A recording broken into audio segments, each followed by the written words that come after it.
Mazmur 113 ayat 3. Dari terbitnya sampai terbenamnya matahari, terpujilah nama Tuhan. From the rising of the sun to the place where it sets, the name of the Lord is to be praised. Demikian juga Roh membantu kita dalam kelemahan kita. Mari, buka hati untuk menyembah Yesus. Tolonglah kami ya Tuhan untuk membuka hati. Penuhi kami dengan kuasa Allah Maha Tinggi.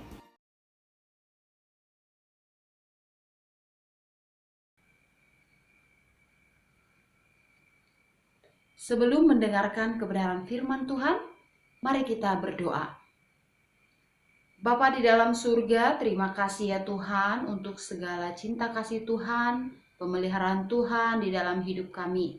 Terima kasih Tuhan Yesus, kalau kami masih boleh ada sampai hari ini, itu semua karena anugerah dan kebaikan Tuhan. Tuhan, saat ini kami akan mendengarkan kebenaran firman Tuhan yang akan menguatkan kami. Kami perlu Tuhan untuk lebih dekat kepada Engkau sehingga kami boleh melakukan kegiatan kami dengan benar. Kami boleh hidup sesuai dengan ajaran dan perintah Tuhan. Terima kasih Tuhan Yesus, kiranya kami boleh mendengar firman Tuhan dengan baik. Dalam nama Tuhan Yesus Kristus, kami sudah berdoa dan mengucap syukur. Amin. Hari ini kita akan mendengarkan firman Tuhan dari Kisah Para Rasul 3 ayat 1 sampai 10. Sekali lagi, dari Kisah Para Rasul 3 ayat 1 sampai 10. Kita baca dari ayat 3 sampai ayat yang kelima. Beginilah firman Tuhan. Ketika orang itu melihat bahwa Petrus dan Yohanes hendak masuk ke bait Allah, ia meminta sedekah. Mereka menatap dia dan Petrus berkata, "Lihatlah kepada kami." Lalu orang itu menatap mereka dengan harapan akan mendapat sesuatu dari mereka. Pada waktu Petrus dan Yohanes naik ke bait Allah, saat itu adalah sore hari pukul 3 petang, yaitu menjelang waktu sembahyang. Mereka berjalan masuk ke bait Allah.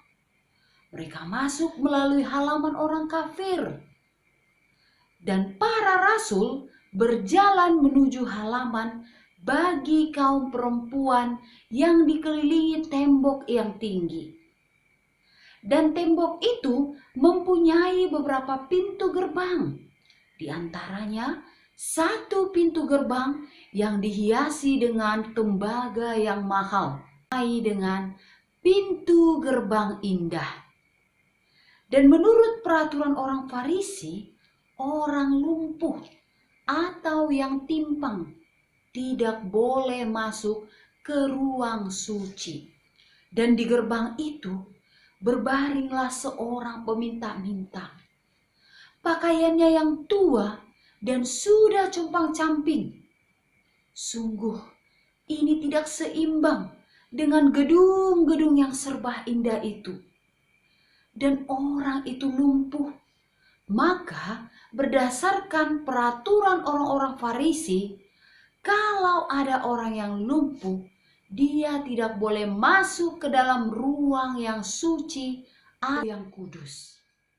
Dan peminta-minta yang lumpuh itu, dia melihat Petrus dan Yohanes. Petrus dan Yohanes tahu kalau si pengemis itu berharap mendapat sedekah. Lalu dia pun meminta sedekah. Rupanya dia tidak tahu bahwa orang-orang itu berkuasa untuk memberikan kepadanya sesuatu pemberian yang lebih besar lagi. Dan Petrus menatapnya dan mengatakan, "Lihatlah kepada kami." Dengan digerakkan oleh Roh Kudus, Petrus hendak menyembuhkan peminta-minta lumpuh itu. Dan ketika si lumpuh itu yang belum mengerti apa yang diperbuat Petrus, lalu menatap kepada kedua rasul itu dengan penuh harapan. Petrus pun berkata kepadanya, Emas dan perak tidak ada padaku, tetapi apa yang kupunyai, kuberikan kepadamu. Demi nama Yesus Kristus, orang Nazaret itu, berjalanlah.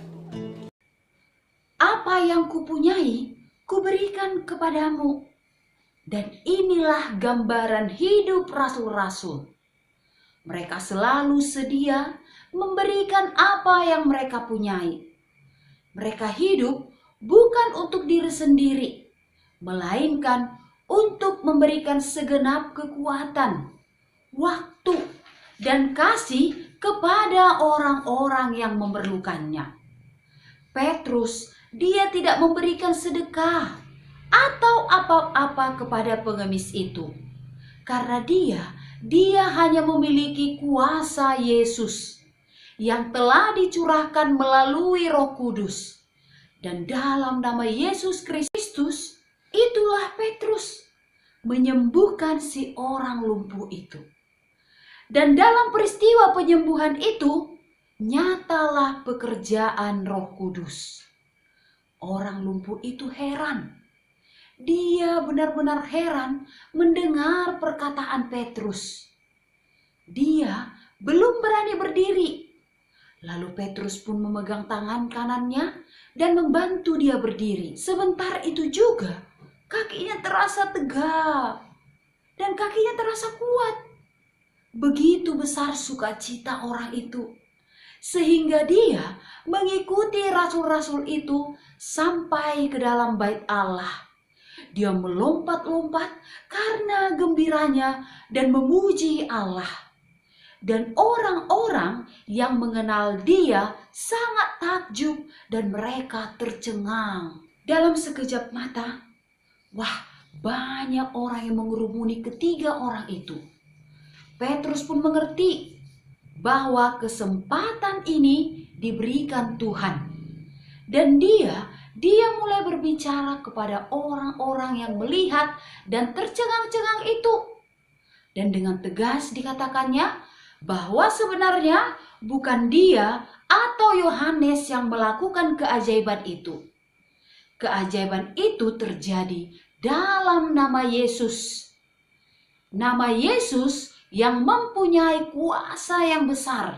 Para rasul dengan semangat memberitakan Injil, kabar sukacita, sambil melakukan perbuatan-perbuatan yang ajaib yang menunjukkan pekerjaan dan peranan Roh Kudus yang menyertai mereka.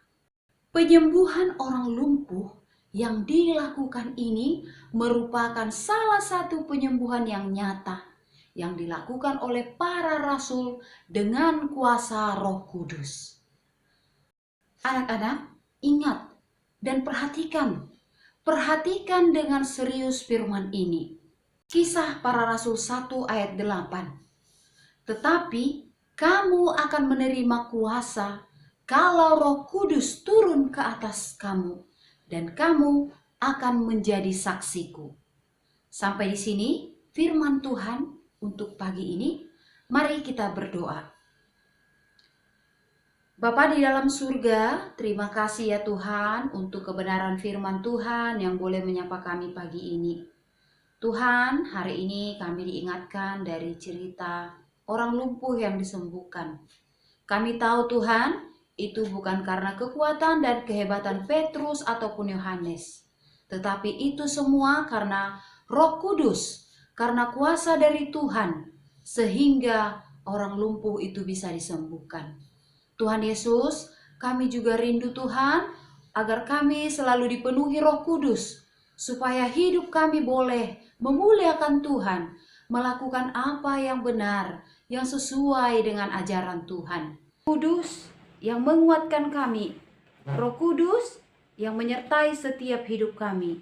Tuhan Yesus, kiranya kami juga boleh lebih dekat kepada Tuhan, mencintai Tuhan, dan mengerti akan kebenaran firman Tuhan. Tuhan, kegiatan hari ini kami serahkan dalam tangan Tuhan. Tuhan tolong kami supaya kami bisa melakukan yang terbaik, yang sesuai dengan perintah Tuhan. Terima kasih ya Tuhan Yesus, ampuni segala dosa kami ya Tuhan. yang kami lakukan dalam hidup ini. Ajari kami Tuhan untuk menjadi anak yang lebih baik lagi, anak terang, anak yang memuliakan Tuhan. Terima kasih Bapa di surga, dalam nama anak-Mu Tuhan Yesus Kristus, Juru Selamat kami yang hidup, kami sudah berdoa dan mengucap syukur. Amin.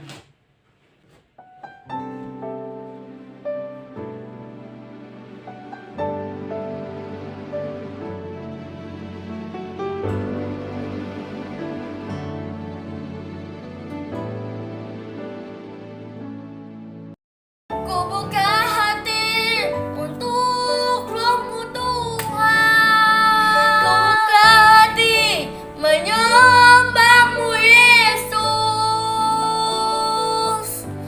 Jamahlah kami, penuhi kami dengan kuasa Allah Maha Tinggi.